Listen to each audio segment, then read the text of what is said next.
सभी को जय श्री राम। स्वागत है आप सभी का अपने YouTube चैनल में। आज की वीडियो में आप लोग रामायण से जुड़ी महत्वपूर्ण और रोचक जानकारियां प्राप्त करेंगे।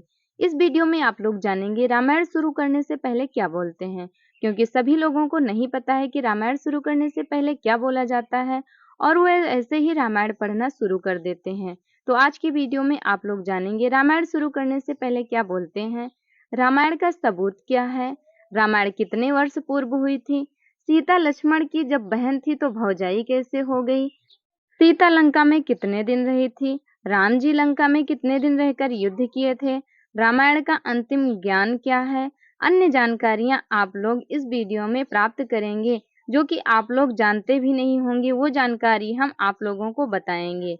बस आप लोग वीडियो में लास्ट तक बने रहें और जानकारी प्राप्त करें। और श्री रामचरितमानस से संबंधित और भी जानकारियां अगर प्राप्त करना चाहते हैं तो हमें कमेंट करें।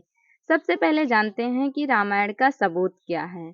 तो रामायण का सबूत है भारत और श्रीलंका के बीच बना पत्थरों का पुल रामायण के सच होने के सबसे बड़ा सबूत माना जाता है। हालांकि पानी के नीचे चले जाने के कारण यह पुल अब स्पष्ट रूप से दिखाई नहीं देता। यह पुल राम जी की सेना ने पत्थरों से तैयार किया था ताकि वह समुद्र को पार कर लंका जा सके। आगे जानेंगे कि रामायण को शुरू करने से पहले क्या बोलते हैं।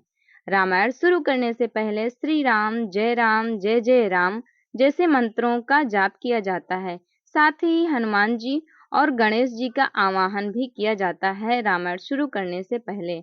यह परंपरा रामायण के प्रति श्रद्धा और भक्ति को व्यक्त करने के लिए है। रामायण शुरू करने से पहले श्री राम, जय जय राम जैसे मंत्रों का जाप करने से राम के प्रति भक्ति और प्रेम व्यक्त होता है। सबसे पहले हनुमान जी का आवाहन करना चाहिए। हनुमान जी को राम भक्त के रूप में जाना जाता है, इसलिए रामायण के पाठ से पहले उनका आवाहन करके उन्हें कथा में शामिल किया जाता है। फिर गणेश जी का आवाहन, गणेश जी को विघ्नहर्ता माना जाता है, इसलिए रामायण के पाठ से पहले उनका आवाहन करके किसी भी बाधा को दूर करने की प्रार्थना की जाती है। अन्य स्तुतियां हैं, जैसे कुछ लोग रामायण शुरू करने से पहले श्री गुरु चरण सरोज रज जैसी स्तुति भी पढ़ते हैं। यह सब रामायण के प्रति श्रद्धा और भक्ति करने के लिए किया जाता है। यह सुनिश्चित करने के लिए कि पाठ बिना किसी बाधा के हो, इसलिए रामायण शुरू करने से पहले हनुमान जी और गणेश जी का आवाहन किया जाता है। आगे जानते हैं कि चौपाई पढ़ने से क्या होता है। कहा जाता है कि रामचरितमानस की चौपाइयां इतनी प्रभावशाली हैं कि इसके पाठ मात्र से धन की कामना रखने वाले को धन की प्राप्ति होती है। अपनी समस्याओं के निवारण के लिए रामचरितमानस की केवल इन चौपाइयों का पाठ करने मात्र से शुभ फल मिलता है। आइए आप लोगों को बता देते हैं उन चौपाइयों के बारे में जो इतनी चमत्कारी हैं। जे सकाम नर सुनहि जे गावें, यह चमत्कारी चौपाई है। इसको पढ़ने से धन की कामना रखने वाले मनुष्यों की इच्छा पूर्ण होती है और उन्हें धन की प्राप्ति होती है। रामायण काल कब था? सभी लोगों को ये बात नहीं पता होगी कि रामायण काल कब था। रामायण का काल त्रेता युग में रखा गया है और इसका समय लगभग 500 ईसा पूर्व से 10,000 ईसा पूर्व के बीच माना जाता है। कुछ शोधकर्ताओं ने रामायण में वर्णित खगोलीय घटनाओं के आधार पर यह समय 5114 ईसा पूर्व के आसपास बताया है। रामायण की रचना वाल्मीकि ने की थी, जो भगवान राम के समकालीन थे। आगे जानते हैं कि रामायण में युद्ध कहाँ हुआ था। रामायण का युद्ध लंका में हुआ था, जो वर्तमान समय में भी श्रीलंका अभी भी है। रामायण में रावण का वध भी लंका में ही किया गया था। रामायण के अनुसार रावण लंका का राजा था और भगवान राम ने लंका में रावण से युद्ध किया था। युद्ध के बाद रावण का वध ही लंका में ही किया गया था।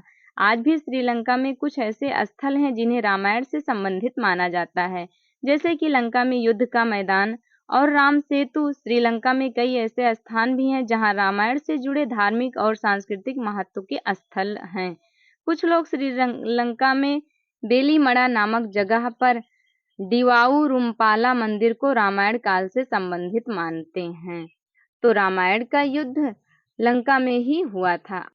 अब आप लोगों को बताते हैं कि रावण के घमंड पर चौपाई का क्या अर्थ है, क्योंकि रावण तो बहुत ही घमंडी और अहंकारी था।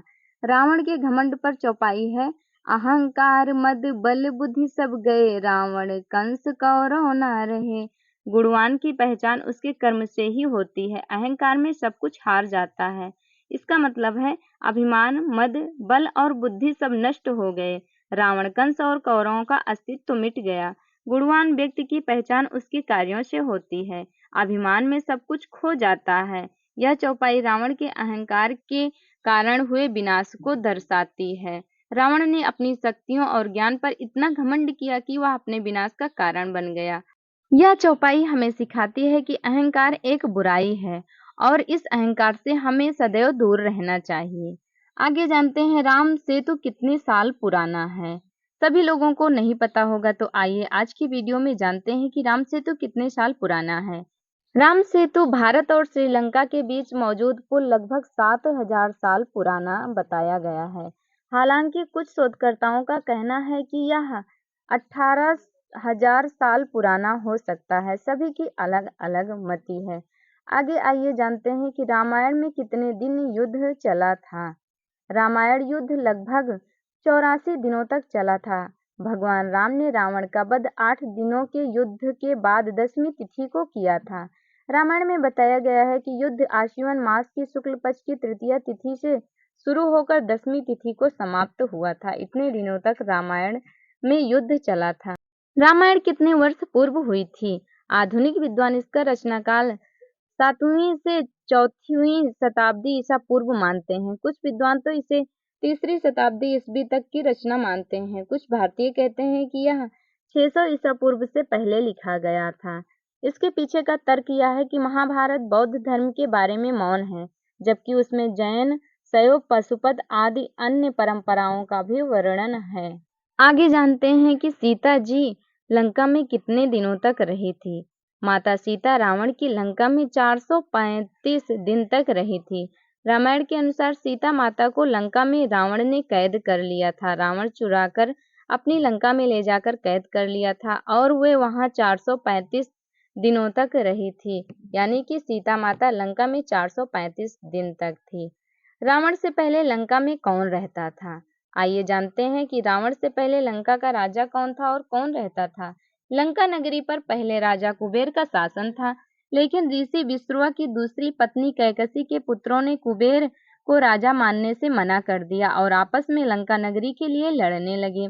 लेकिन रावण ने अपने ज्ञान और पराक्रम से लंकापुरी को हासिल कर लिया और इस प्रकार कुबेर से लंका हथियाने के बाद, लंका जीतने के बाद रावण लंका का राजा बन गया और उस पर राज करने लगा, उस पर अपना शासन जमा लिया, इसलिए वह लंका का राजा कहलाया। रावण से पहले लंका का राजा कुबेर जी महाराज थे। राम लंका में कितने दिन रहे थे? आइए जानते हैं भगवान श्री राम लंका में कितने दिनों तक थे। भगवान श्री राम लंका में 111 दिन रहे थे। यह संख्या रावण के वध की भविष्यवाणी का प्रतीक है कि भगवान श्री राम सिर्फ 111 दिन ही लंका में रहे थे। आगे जानते हैं रावण अपने अगले जन्म में कौन था। त्रेता युग के दौरान अपने दूसरे जीवन में रावण जय के नाम से था और कुंभकर्ण विजय के रूप में पैदा हुए और दोनों को राम ने मार डाला था। द्वापर युग के दौरान अपने तीसरे जीवन में वे शिशुपाल जय और दंतवक्र विजया के रूप में पैदा हुए और दोनों को कृष्ण ने मार डाला। तो रावण अपने पहले जन्म में जय के नाम से प्रसिद्ध था। लंका का पहला राजा कौन था? आइए जानते हैं कि लंका का पहला राजा कौन था, क्योंकि लंका का पहला राजा तो रावण था नहीं। सभी लोगों को ये नहीं पता होगा कि लंका का पहला राजा कौन था। लंका का पहला राजा राजा सुमाली नामक राक्षस था, जो लंका नगरी का पहला शासक था। रामायण और महाभारत के अनुसार लंका पर मूल रूप से सुमाली का शासन था। लंका का निर्माण देवताओं के दिव्य वास्तुकार विश्वकर्मा ने भगवान शिव के लिए किया था, लेकिन सुमाली और उसके भाइयों ने उसे अपने कब्जे में कर लिया था। आगे की वीडियो में जानते हैं श्रीलंका में कितने हिंदू मंदिर हैं। सभी भक्तों को ये बात या फिर सभी लोगों को ये बात नहीं पता होगी कि श्रीलंका में अभी भी हिंदू मंदिर हैं, और मंदिर हैं तो कितने हैं। प्राचीन हिंदू मंदिर में 52 मंदिरों का वर्णन है, जिनमें श्रीलंका में अभी भी मौजूद सबसे पुराना हिंदू मंदिर शिवदोले नंबर 1 पर है। इस प्रकार से अभी भी लंका में 52 हिंदू मंदिरों का निर्माण हुआ है और 52 हिंदू मंदिर लंका में मौजूद हैं। आगे जानते हैं सीता लक्ष्मण की बहन थी, तो भौजाई कैसे हुई? आपने सुना होगा कि सीता थी लक्ष्मण की बहना, बोलो भौजाई कैसे हुई? तो आइए आज की वीडियो में ये भी आप लोगों को बताते हैं। सीता लक्ष्मण की बहन भी है और भौजाई भी, क्योंकि सीता को पृथ्वी माता की संतान माना जाता है, जबकि लक्ष्मण भी पृथ्वी माता के पुत्र हैं, जिससे वे भाई बहन बन जाते हैं। लेकिन सीता ने लक्ष्मण के बड़े भाई राम से विवाह किया, इसलिए वह उनकी भौजाई भी बन गई। तो माता सीता लक्ष्मण जी की बहन भी हैं और भौजाई भी हैं। आइए जानते हैं सबसे लास्ट जानकारी, जो कि है रामायण का अंतिम ज्ञान क्या है। सभी भक्तों को जानना ये जरूरी है कि रामायण का अंतिम ज्ञान क्या है। रामायण का अंतिम ज्ञान है, मर्यादा पुरुषोत्तम राजा रामचंद्र की तरह सभी मनुष्य बने। मुझे राम का अंतिम ज्ञान यही लगता है। रामचंद्र जी का मन अत्यंत पवित्र था।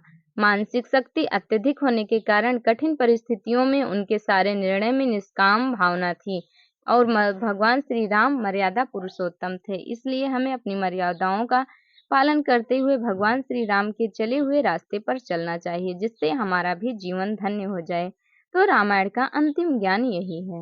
तो ये थी श्री रामचरितमानस से संबंधित जानकारी। रामायण में रामचंद्र जी के बारे में सारी चीजें तो बताई नहीं गई हैं और ना ही श्री रामचरितमानस से संबंधित पूरी जानकारी है। श्री रामचरितमानस रामायण के अलावा और भी कई ऐसे पुराण हैं जिनमें रामायण की कथाओं का श्री रामचरितमानस से संबंधित जानकारियां दी गई हैं। तो भक्तों, ये जानकारी आप लोगों को कैसी लगी, कमेंट करके जरूर बताएं और कमेंट बॉक्स में जय श्री राम लिखना बिल्कुल भी ना भूलें। वीडियो अच्छी लगी होगी तो लाइक कर देना।